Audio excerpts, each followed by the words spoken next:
A milder midweek and then another surge of Arctic air arrives in time for the weekend. That has us in a weather impact alert starting later Friday. We're tracking the potential of any wintry weather to go along with the bitter cold. Tonight, tragic new details in a deadly shooting in the Metro East. Secondary victimization has always been a part of domestic violence. The young woman who lost her life standing by her friend. Plus, a new push tonight to clean up a toxic landfill. I think St. Louis has been forgotten. I think that we are finally on the map. The renewed hope for North County neighbors living near buried radioactive waste. We start 5 on your side at 10 with your weather impact forecast. Another frigid night with temperatures dropping into the teens. Thanks so much for joining us. I'm Kelly Jackson. And I'm Mike Bush. Things will warm up some tomorrow. However, Chief Meteorologist Scott Connell is already calling for weather impact alert days with another Arctic blast coming our way. Yeah, and we're not going to see that tomorrow or Wednesday through Wednesday. Thursday, we start to trend colder. By Friday into Saturday, yes, it gets cold again, even colder than what we dealt with this morning. We're down to 14 degrees right now. We do have a few high, thin clouds coming in from the north and west. As we go through the remainder of the overnight hours, our temperatures will only drop a few more degrees. Then we're going to plateau out and probably start to warm up a little bit towards daybreak. 14 right now. Look at your winds, though. They have gone light and variable at about 3 miles per hour. That's huge. Overnight lows, they're down into the single digits, around 10, 11, 12 degrees. Again, we reach those in the next 2 to 3 hours. Then temperatures start to go up for tomorrow. We expect to see teens out the door early tomorrow morning. Wind chills still in the single digits, but the reality is it won't be below zero like it was this morning. So what's next? That next Arctic surge arriving for the upcoming weekend. Temperatures continue to trend colder. Wind chills could be down around 20 degrees below zero for some of us. Plus, we're adding a chance of light snow for Saturday. We'll see more on that in a few minutes. You can stay up to date on the weather impact alert for this weekend anytime on our free streaming app. Just scan the QR code on your screen for a link to download. You can also text the word weather to 314-425-5355 and we'll send the latest forecast straight to your phone. An 18-year-old woman is dead and another injured in a shooting over the weekend in Belleville. Police say the violence on Jamestown Road on Saturday night stemmed from a domestic-related situation. Megan Kernan spoke with a local advocate who says this is part of a dangerous cycle they see far too often. Megan. Kelly and Mike, this story is heartbreaking. A young woman's life cut short, simply standing by her friend. It was just before midnight Saturday when Belleville and Swansea police rushed to Jamestown Road, finding 3 young women caught in a senseless act of violence. One of them, 18-year-old Shenandoah Burton of Swansea, was found dead in the middle of the road. 2 other friends of hers were in a car nearby. One of them shot. Police say the man responsible had been in a prior relationship with one of the women in the car who recently broke up with him, and the attack was domestic related. If that was the result of a boyfriend who was upset because his girlfriend broke up with him, and these were the actions that followed, that was not a crime of passion. That's intimate partner violence. About 3 hours later, deputies in Perry County, Missouri spotted the suspect's car along I-55. When they tried to stop him, they say he shot and killed himself. Darlene Jones leads the Violence Prevention Center of Southwestern Illinois, a Belleville-based shelter and outreach center. She says cases like this often turn most dangerous when someone is trying to leave. When somebody leaves, the first 48 hours is absolutely the most dangerous time. Jones says violence doesn't always stop with the person in the relationship. Friends, family, even children can become targets. It's a way of controlling the person that they really want to control, is by threatening to hurt the people that they care about. This is why Jones says the partnerships they have with police are so critical. They're able to recognize domestic violence when they see it. And consequently, we're able to provide services. If you or someone you know is in an abusive relationship, the Violence Prevention Center in Belleville offers a 24-hour hotline. That number is 618-235-0892. We've also posted additional domestic violence and victim support resources on our website at ksdk.com. The man who hit and severely injured a St. Louis police officer on I-70 will learn his sentence tomorrow.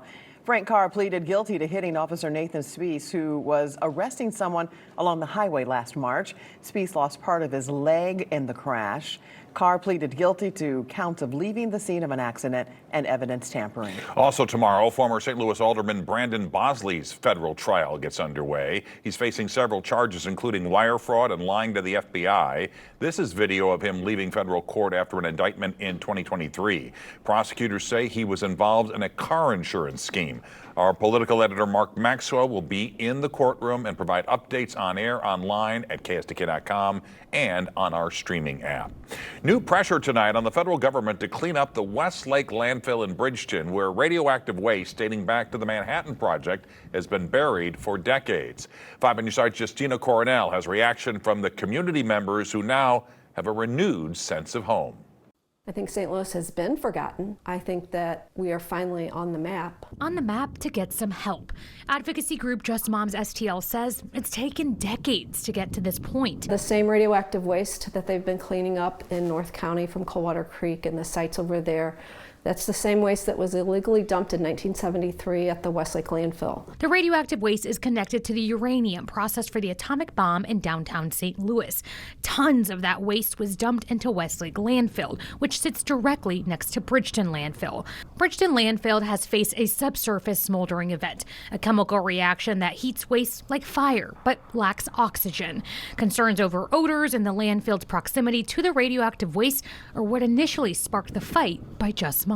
The reason it has taken so long at Westlake is because it's so bad, and they have started to find out how bad it is, and so they had to find all the radioactive waste because they don't want to miss it during the cleanup. In the latest effort, Senator Josh Hawley tweeted a budget bill that sits on President Donald Trump's desk, contains new requirements for the Department of Energy. It basically is saying that you better get back to the table and get a timeline put together to start the process of cleaning up Westlake landfill. If the bill is signed, it would require the Department of Energy no more than 120 days to implement a remediation timeline for Westlake. It also requires a report detailing the current and projected remediation needs and staffing requirements. It's hard to not look back and be angry because we were right. This site is a mess, and we said that 13 years ago. It took EPA, 10 years to catch up to that fact and agree with us? If they'd have done that a little earlier, yeah, we'd have probably been done with the cleanup. Justina Cornell, 5 on your side. President Trump is expected to sign this bill as soon as this week. Just Moms hopes if this happens, there will be an actual start date as soon as March. The Dr. Martin Luther King Jr. holiday is wrapping up tonight, and today Americans across the country and here in the bi-state celebrated the life and legacy of the slain civil rights leader. They did it through marches, fellowship, and community service to keep Dr. King's dream alive. That dream alive! Keep that dream alive! People took to the streets in Normandy for a freedom march. They marched nearly 2 miles before gathering for a keynote speaker, live music, and tributes to the civil rights icon. A big announcement at this morning's MLK breakfast in O'Fallon, Illinois. The city won the bid to host the NAACP state conference in September. Leaders say winning the bid was about showing the rest of Illinois what the Metro East has become. In Southern Illinois, if you're from up north, you don't think that we are a vibrant community. We are, and they need to see that. And we're going to showcase that when they come here in September. Southern Illinois has not hosted the event in more than a decade. This year's National NAACP Convention will be held in Chicago this July. Cars began lining up for the Urban League's MLK Day drive-through giveaway early this morning, hours before it started. The event supplied families in need with food, toiletries, and other necessities. Among those in line, tornado victims like Aurora Fleur. The food, everything's been such a shortage. It was such a devastating event that people don't understand. Just because you can't see the damage doesn't mean the damage doesn't exist. Every car that went through the drive-through received 2 weeks worth of food. If you missed it, the Urban League has 3 food pantries across the St. Louis region. Our coverage of Dr. Martin Luther King Jr. continues now on our free streaming app. Our special includes commemorations from across the country, including the rededication of the MLK statue in Fountain Park, which was toppled by the May 16th tornado. Another bi-state restaurant is closing up shop. Hours ago, the chef and general manager of Canyon Cafe confirmed to 5 on Your Side the popular food spot at Frontenac Plaza will shutter this Sunday. No reason was given. The restaurant serving Southwestern food and drinks has been open for at least 15 years. Nearly a dozen local restaurants have closed since the beginning of the year. Day one of Clayton Restaurant Week is just wrapping up. 19 participating restaurants are ready to serve up their best this week. They include Louis Wine Dive, Peelwood Fired Pizza, and Oceano Bistro.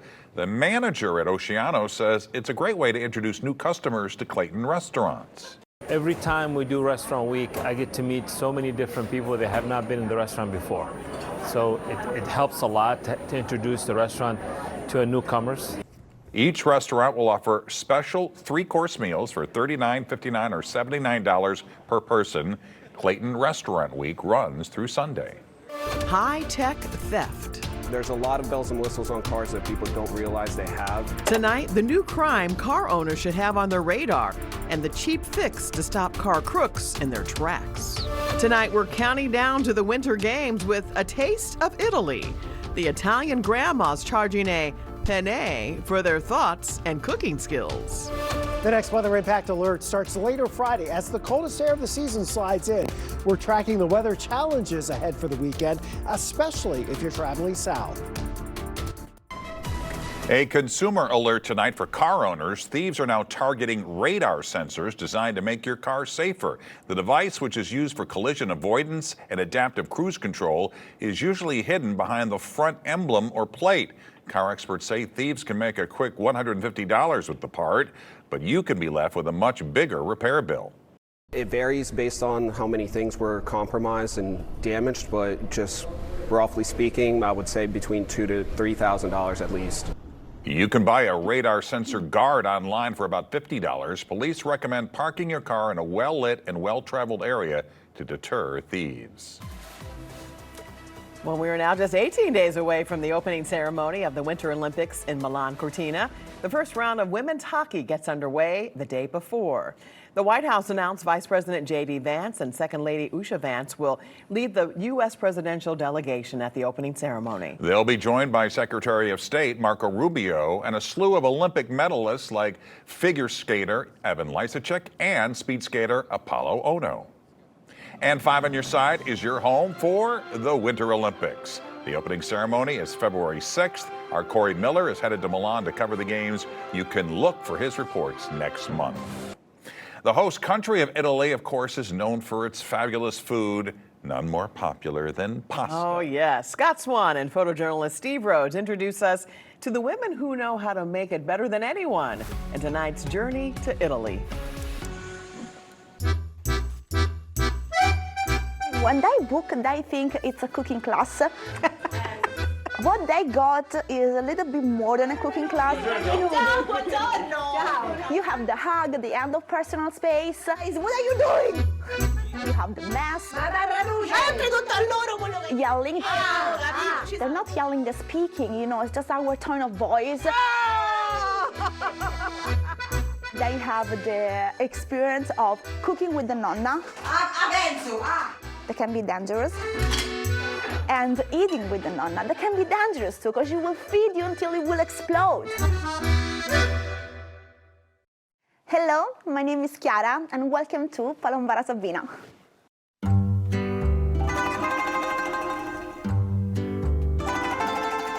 I grew up here in this village, and 8 years ago, I started this project called Handmade Pasta with Grandma. I showed a picture with my phone, and I posted that on the social media, and I wrote, hey, who wants to cook with Grandma today? What I didn't expect is that the word answered. Suddenly we have people walking in our streets in the middle of nowhere in Italy, looking for the pasta grandma. That it was my grandma. And I remember I asked her, oh Nonna, do you mind if I let these people in? And she said, open the door. There were the other grandmas around the neighborhood, because here everybody knows each other. And they started to casually knock at our door when there were our American tourists inside and say, I know how to make pasta, me too. And I say, okay, come in. All the grandmothers, they started to be part of this project, and so it became like a community business.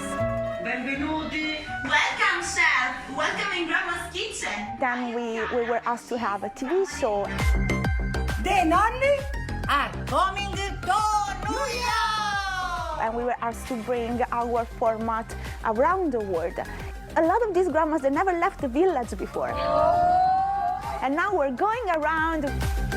It's never under control. There's no way you stop them from saying what they think, from doing what they want. It's just too fun.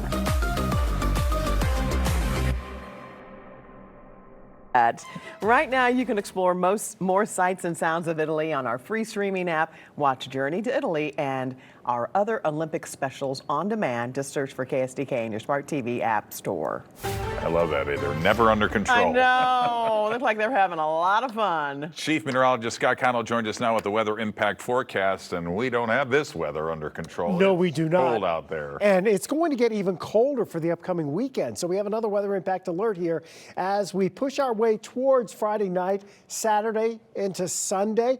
Another surge of Arctic air is coming in. This batch looks even colder than what we just dealt with earlier this morning, and really what's still out there tonight. We are still in the teens around St. Louis, but tomorrow we're around 40, 45 on Wednesday. A lot of sunshine still on Thursday, but there your temperatures are starting to go down, and down they will go as we head towards the end of the week. You still have this big dip in the jet stream. You get a break here on tomorrow and Wednesday, but then more cold air surges in here as we go towards Friday into the weekend. Plus, we're mixing some energy with this down into the Southland, and that's going to try to pull some moisture into this cold air. Traditionally, what happens often is that if it's this cold and dry, it tends to push most, maybe not all, but most of the significant snow and wintry weather farther to the south. But there's your cold temperatures. Highs on Saturday will struggle to get into the double digits for some of us. And with the gusty winds, wind chills will more likely than not be about 15 to 20 degrees below zero north and northeast of St. Louis. Our actual temperatures near zero. Plus, not for the weather impact alert, but as an added bonus, the potential of a little light snow. We don't think it's a lot at this point, but the pipes, they could freeze in this kind of weather. And if we do get a little bit of snow, it's not going anywhere with these cold temperatures. There is your forecast wind chill, 6 o'clock Saturday morning. Extra layers, definitely, if you're going to be heading out this weekend. Now, watch the southern system. This is the European model, just one of many models that we look at. This is kind of middle of the road. The Canadian really likes snow. The American model, which hasn't done so well this year, is not so much sold on it. We're probably going to get a blend here. And our biggest concern for travel problems does appear to be farther to our south. But if you have travel plans towards Memphis, Nashville, maybe even down into Dallas, Atlanta this weekend, you might want to check with the airlines, see if you can maybe adjust your schedule if that's in the cards and scoot out a little earlier so you don't get stranded by that. The cold weather and the snow potentially there here on Saturday. The Canadian model has the highest chance of us seeing about an inch or more of snow. But again, it's the Canadian model, which tends to favor cold air and snow, versus the American model, which says, hey, no, we're going to push everything to the south. So we think it's maybe an inch, kind of the preliminary thought for St. Louis. Not a huge snow, but it's not going anywhere once it falls. No. So cold when it comes down. Scott, thanks. All right, here's Frank with sports. We will be hearing from the future of the Cardinals, the present greatness of the Billikens, and the moms with the stories at the national title game. We'll be right back.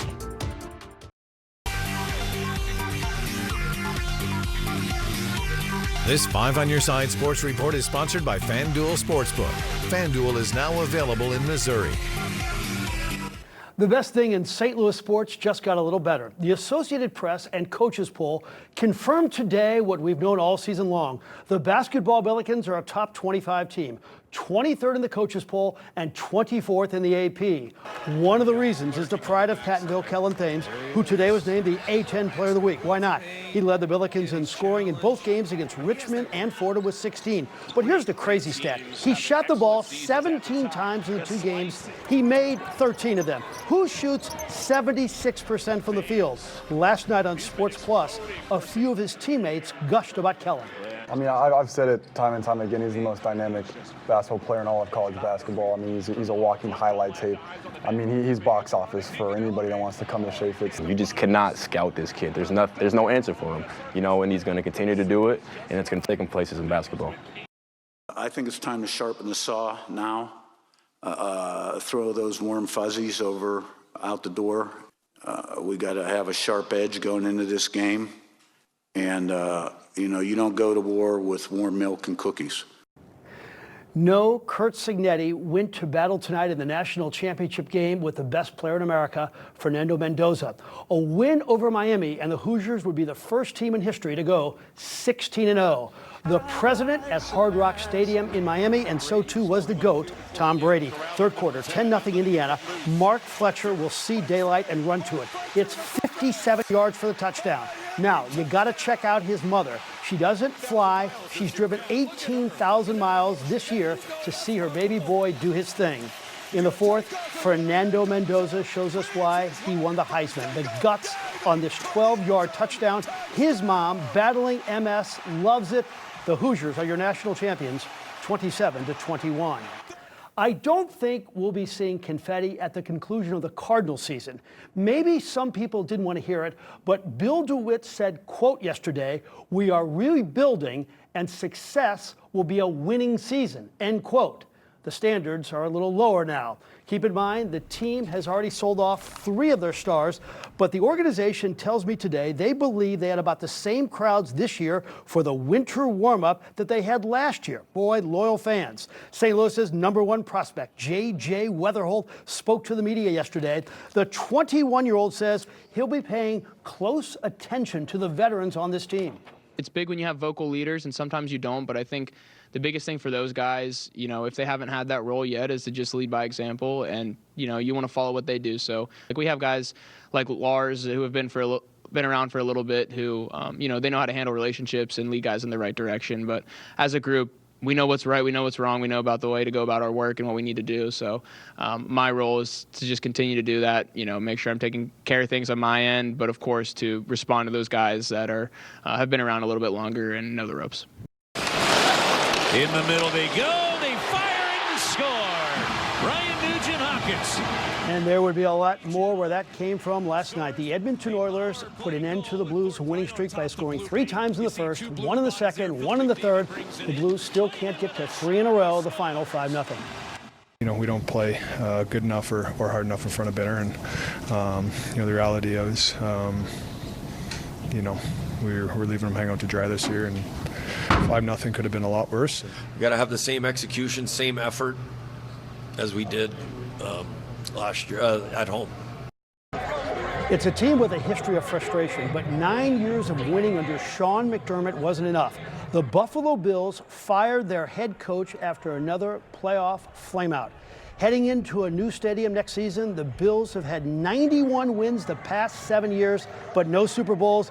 Good isn't good enough when you're trying to fill the new building. MLK Hoops at Clayton Willpower from Westminster put on a show. Length of the court, two-handed jam. Later, he will pop a 3. Dale Ribbles, one of the top coaches in town at Westminster, and he's a much better coach when Willpower is playing like Steve Nash. Check it out. Left-handed bounce pass to Gage Brewy. Power hit 31. Westminster wins 68-54, and that'll do it in sports. All right, Frank, thanks. We'll be right back. Hi, I'm Mike Bush with today's Postcard STL. I'm actually sitting in a room at the site of the old Checker Dome in St. Louis, home of the St. Louis Blues. And while the Blues name feels perfect now, it almost went full space age When the team was founded in 1967, Mercury and Apollo were reportedly on the list of names be considered. Very 1960s, very NASA. Instead, owner Sid Sullivan Jr. chose blues, inspired by W.C. Handy's famous song, St. Louis Blues. So our hockey team could have sounded like a space mission. So the name stuck, the team stuck, the music stuck, and of course, they finally won the Cup in 2019, long after the Checker Dome, also known as the St. Louis Arena, was torn down. Well, the roster of performers is shaping up for Super Bowl 60. Today, the NFL announced punk rock group Green Day will perform during an opening ceremony at Levi Stadium in Santa Clara, California. The trio is from the Bay Area. Charlie Puth will perform the national anthem. Brandi Carlile will sing America the Beautiful, while Coco Jones, whose father played for the Rams, will lift every voice and sing. Bad Bunny will headline the halftime show. Super Bowl 60 airs Sunday, February 8th, right here on 5 on Your Side. And one quick check of the weather with Scott. It will be cold tomorrow morning, but not as cold as this morning. Temperatures expected to be down into the teens, but we're back around 40 tomorrow afternoon, 45 on Wednesday. Then it gets really cold. That'll actually feel nice. There you have it, 5 on Your Side at 10. We're always streaming on your phone and smart TV. Start your day with Today in St. Louis at 5 a.m. Have a great tomorrow.